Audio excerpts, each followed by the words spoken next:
دومه خبره ده په ذهن کې کښېنوئ چې ګناه ویایي تشته. د ګناه مطلب دی نافرمانی. که یو بچی د خپل مور پلور د حکم نافرمانی وکړو دا ته نافرمانی وایي.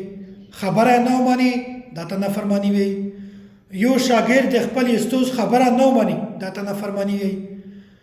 یو خپل مرید د خپل شیخ د خپل پیر خبره نه ومني دا ته نافرمانی وایي.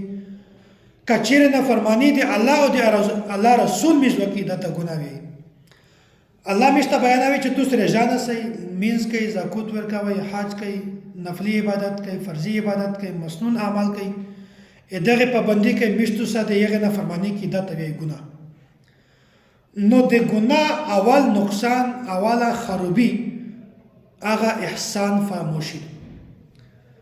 یو سړی دی هغه د الله تعالی د نعمتې ناقدري کو، ناشکري کو، دا د ګناه اوله پوړی دی. د ګناه اول نقصان دا دی د یغه محسن ذات، محسن حقیقي دی، یغه رب د یغه حق میز نه ادا کوي دا نقصان دی.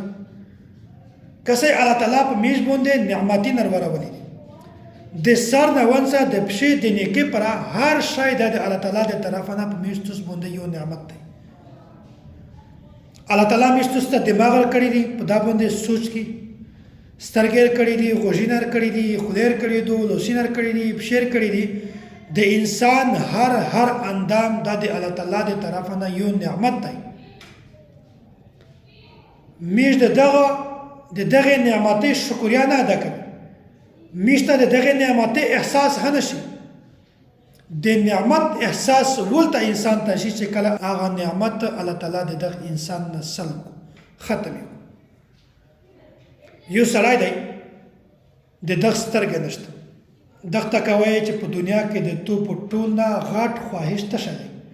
دا یې درته وایي چې د مو سترګې وایي مو وطن پې لیدلی، مو د رب کلام پې لیدلی، مو خپله مور پې لیدلی، خپل پلور مې پې لیدلی، خپل بچون مې لیدلی وای، مو د دنیا نظام کتلی وای چې الله څرنګه جوړ کړی دی. نو په دنیا کې د دغه سړي په ټول نه غټ خواهش ته دی چې د مو صرف سترګې وای.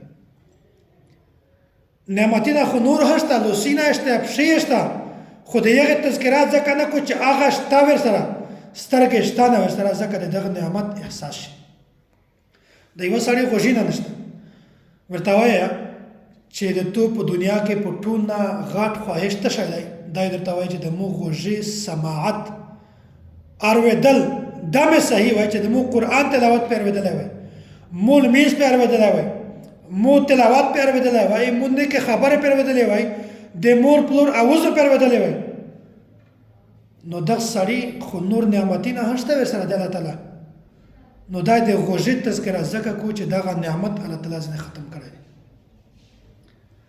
نو انسان ته د یغه نعمت قدر وی چې هغه نعمت الله تعالی ځنې ختم. نو میستوس ته الله تعالی دمره نعمتي درکړي دي، سترګې درکړي دي چې کسه په سترګې باندې هر چار کا خو د مو نافرماني مه پې کا.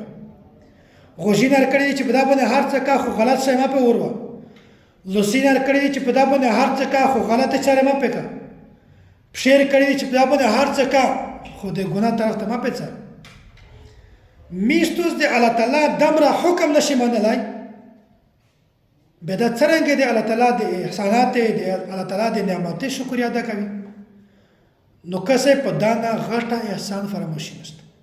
دا په ټوله نه غټه ناشکري ده چې الله تعالی میستوس ته اعذار کړي دي، نعمتې درکړي دي، میستوس بیا هم د هغې نافرماني کوي. د هغې نعمت قدر میشته ولته وایي چې الله تعالی د میستوس جسم جوړ کړی وای، بیا ورته ویلي وای چې کسه د تو سترګې په پلونکي ملک کې ایښي، د تو غوږونه په پلونکي ملک کې دي، وره دور شه هغه غوږونه دروره، د تو د سترګې علاج په پلونکي ملک کې شي. بیا چې کله په تو باندې تکلیف ورغلی وای بیا تو د دغه نعمت احساس وای چې کسه الله تعالی څومره غټ نعمتونه درکړي دي.